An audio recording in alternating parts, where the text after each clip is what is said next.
todos. Antes de darmos início à apresentação artística, a gente vai falar um pouquinho sobre o processo de construção da nossa interpretação, né, e como que se deu todo esse processo de aprendizado da obra, né? Bem, em 2012, né, em pesquisa sobre o repertório de compositores brasileiros para piano e a quatro mãos, nós tivemos acesso ao CD Sensibile, com obras do compositor Edson Zampronha, onde estava incluído a composição para piano a quatro mãos e 2 comentários. Em um segundo momento, em 2016, com a divulgação deste festival, tivemos a partitura em mãos e nossa curiosidade, né, anteriormente suscitada pelo título e a audição da obra, instigou-nos ainda mais ao desafio de trabalhá-la ao piano. As palavras do compositor, na apresentação anexa à partitura, nos revelam que a obra, estruturada em 3 partes, na verdade foi composta com um intervalo de 20 anos entre a primeira delas, que é a composição a 4 mãos, e as 2 seguintes, que seriam os 2 comentários. Diz ainda Zampronha que, embora cada obra possua autonomia suficiente para ser tocada separadamente, essas interrelações somente aparecem quando são tocadas uma após a outra, né, como uma única composição em 3 movimentos. Tal manifestação nos motivou tanto a interpretar a obra e buscar possíveis interrelações entre as peças, como a discorrer sobre questões técnico-instrumentais. Dessa forma, para fins de otimizar o impacto da performance musical e considerando os efeitos sonoros vinculados a características específicas de cada peça, identificamos elementos de integração entre as 3 obras. E também questões relativas à sincronia, integração de gestos pianísticos, né, entre os pianistas, né, para dar sentido musical às obras. Os objetivos da pesquisa, então, foi verificar como a execução da composição piano a 4 mãos e 2 comentários do compositor Zampronha poderia ser otimizada por meio da identificação da inter-relação entre os elementos musicais e da sincronia técnico-interpretativa entre os pianistas, aplicando-se princípios como da antecipação do gesto pianístico, né, que foram feitos, na realidade, por Bernadette, por Povas, né, e Barros, e da teoria do ciclo dos movimentos, também estabelecido por Povas. A perspectiva teórica, né, as peças, então, foram examinadas sob o ponto de vista da integração de gestos, entendidos como a reunião de 2 ou mais movimentos, considerando, nesse caso, movimentos gestuais, né, considerando os princípios da antecipação do movimento corporal e do ciclo de movimentos, aplicados a trechos específicos dessa obra. Os trechos musicais da sincronia foram selecionados visando a operacionalização da execução em passagens onde a proximidade entre as nossas mãos ocasionou uma limitação de movimentos pianísticos, podendo prejudicar a execução da passagem musical. Então, nós estabelecemos como requisito para a investigação justamente que a determinados trechos onde as nossas mãos estavam bem próximas uma da outra, onde a gente teve que adaptar determinados gestos pianísticos para a gente conseguir realizar aquela determinada passagem. Bem, nós entendemos como antecipação o fenômeno que ocorre durante a realização dos movimentos, e é uma característica da habilidade motora de alto desempenho. Como, em relação ao ciclo de movimentos, ela prevê a organização sequencial de eventos musicais que são agregados em gestos flexíveis ao nível do seu percurso, selecionados em função da escrita musical. Baseia-se no aproveitamento do impulso inicial e do controle sobre os impulsos intermediários que integram os movimentos pianísticos. Alguns trechos da obra em foco forneceram inúmeras situações que ressaltaram a importância da integração entre os gestos dos pianistas, baseados no ciclo, e na sua trajetória antecipada nas coordenadas X, Y e Z, né, levando-se em conta a trajetória do gesto pianístico, para garantir a fluência musical, visando o resultado sonoro e a realização instrumental no andamento pretendido. Nós selecionamos um vídeo, então, a gente vai falar rapidinho sobre a coordenada X, que seria o movimento lateral das mãos, considerando as extremidades do teclado. A coordenada Y, que é a movimentação de elevação do punho e do braço, considerando a altura do teclado. No sentido vertical, sem considerar a coordenada seguinte. E a coordenada Z, que seria a movimentação na profundidade da tecla. Explora a profundidade. Então, é um gesto sobretudo a coordenada D, que auxilia muito na flexibilização do som, ajuda muito na interpretação, nas diversas gradações sonoras, mesmo que tocam, tipos de toque. Quer dizer, a utilização dessas coordenadas conscientemente. Bem, o fator motivacional para investigarmos questões técnico-interpretativas na execução do repertório do Endu é a constatação de que a prática individual dos pianistas, embora necessária para determinadas passagens musicais estudadas individualmente, não funciona quando é Endu. Né? Então, consequentemente, trechos trabalhados, já assimilados técnica e interpretativamente na prática individual, são reestudados de acordo com os gestos pianísticos necessários. Toda modificação tardia prolonga o período de aprendizado do repertório, pelo fato de haver necessidade de uma reprogramação motora mais ou menos intensa de acordo com a extensão da situação técnico-musical em questão. Continua, Bernadette. Então, a gente teria vários exemplos para mostrar, né? Mas tem um problema com o computador. Inicialmente estava tudo bem, mas parece que aqueceu. Então, a gente iria apresentar a situação essa, caso ele melhore desse seu estado atual de letargia, a gente mostra para vocês, porque era bastante interessante. Então, mas daqui para frente, realmente, tudo que nós tínhamos para mostrar eram exemplos tanto da escrita musical, a gente destacou algumas partes das 3 peças, iria mostrar para vocês, que para nós elas justamente apresentam um material musical, de escrita musical, que a gente interrelacionou entre elas, entre as 3 peças. Claro que esse material não é apresentado da mesma maneira, mas em texturas diferenciadas e com timbres também diferenciados. E que, na hora da execução, isso nos deu bastante margem a imaginação e, na verdade, a organização de como tocar certas passagens para fazer contrastes justamente entre as partes melódicas, mais melódicas e as percussivas. E também tem texturas harmônicas que a gente colocou a 7ª maior aumentada, suas sobreposições, suas variações e aglutinações, como um elemento muito importante, que é estabelecido mais ou menos na primeira peça, isso linearmente, e que nas outras 2 vem de maneira harmônica. Então, sobre assim, a primeira peça, só para caracterizar melhor e vocês poderem identificar quando nós formos executar a peça,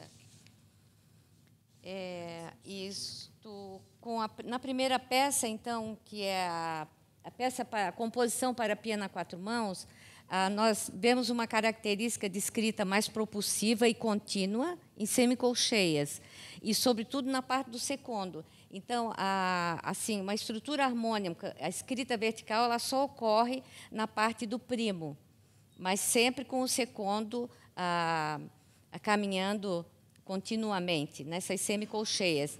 Então, a 7ª sempre é evidente nessa relação, ela cai sempre numa 7ª durante toda a peça. As articulações coincidentes estão presentes, as coincidentes mesmo, entre primo e secondo, em mais da metade da peça. Então, dos 59 compassos, 36 elas apresentam passagem em uníssono. E isso é interessante, que faz com que o duo trabalhe assim, minuciosamente o tipo de toque, para que haja aquela... Na verdade, nós temos 4 mãos que têm que tocar como uma única.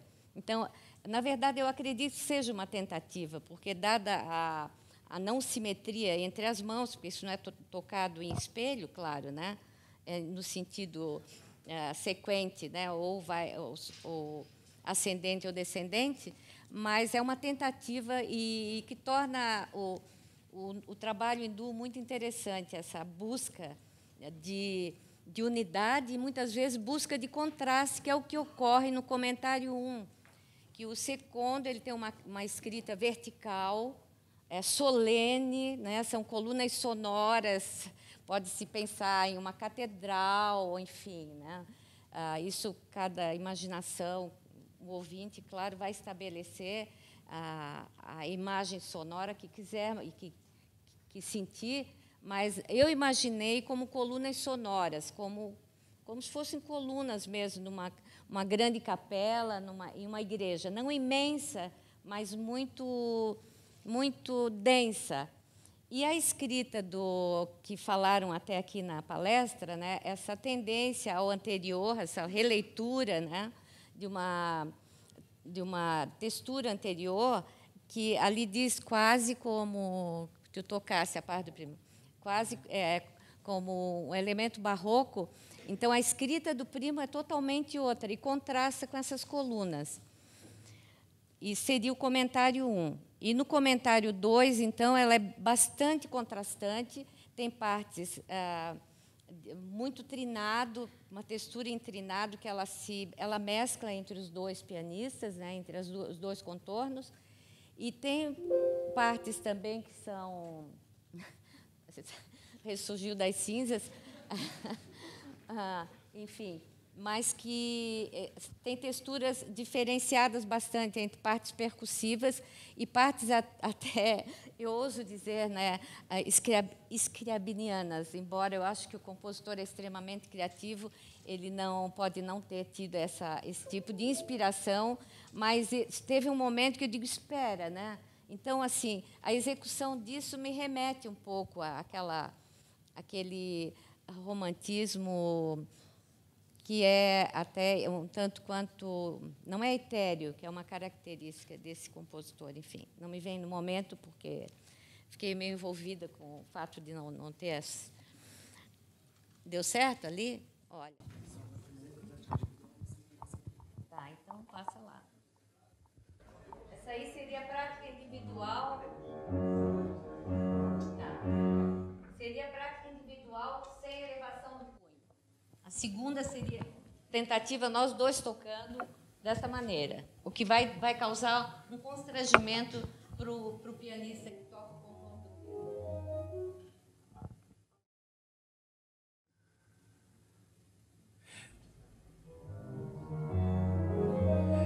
Você vê que minha mão esquerda com a mão direita dela esbarrou ali, né, se a pessoa fosse praticar sem o outro, né? Então, para isso, a Bernadette ensaiou utilizando a coordenada Z e Y para solucionar esse problema.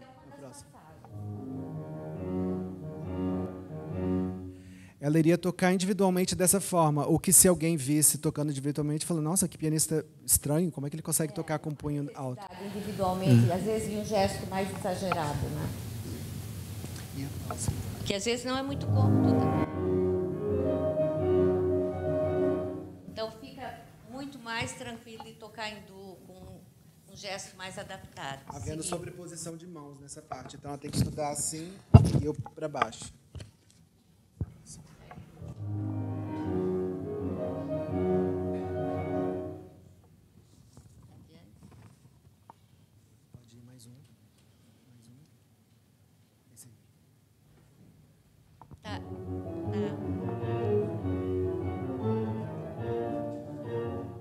Deixa eu só falar teoricamente. Aqui o que a gente quis mostrar justamente é um trechinho em uníssono, onde as articulações são coincidentes. E acredito que a gente tenha feito quase que 100%. Pode passar outra vez? Pode passar novamente?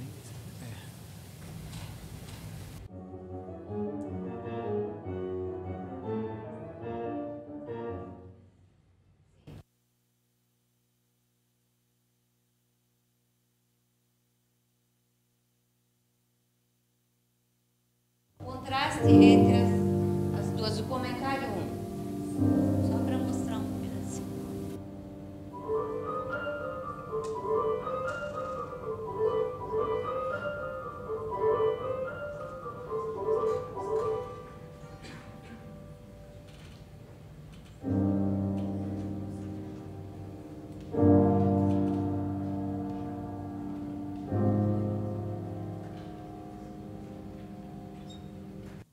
Então, só falando sobre o comentário 2, assim, o que foi importante para o duo, né, nessa última peça? Para objetivar a nitidez das opções, o foco do duo foi, sobretudo, na intensificação do trabalho de sincronia, de articulação nos diferentes tipos de toque, timing, timbre, né, dos elementos motívicos apresentados na primeira frase e desenvolvidos na extensão da obra. Esses são os primeiros 6 compassos. Esse material a gente vai ouvir durante toda a peça.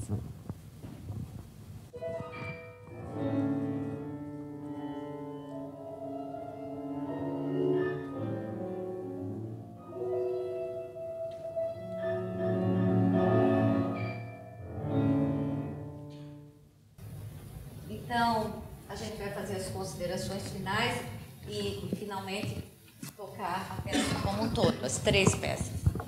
Então, essa obra é composição para piano a 4 mãos e 2 comentários do compositor Edson Zampronha, aqui tão homenageado e justamente homenageado, apresentou um conteúdo fundamental para o duo, não somente como fonte de estudo de movimentos coordenados, antecipação e adaptabilidade mútua do gestual entre pianistas, mas, sobretudo, no que concerne à construção interpretativa e para dar sentido musical à obra.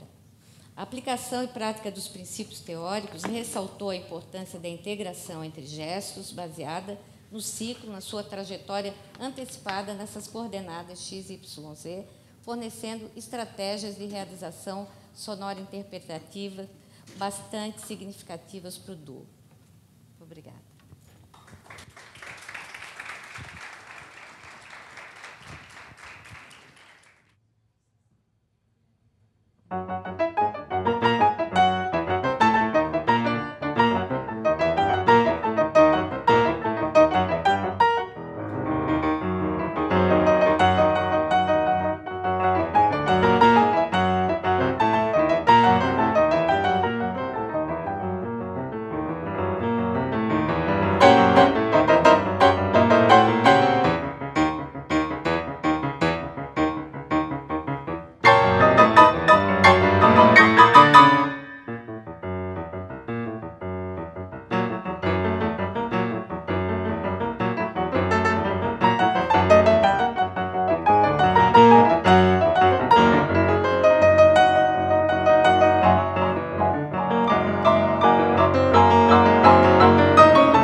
Música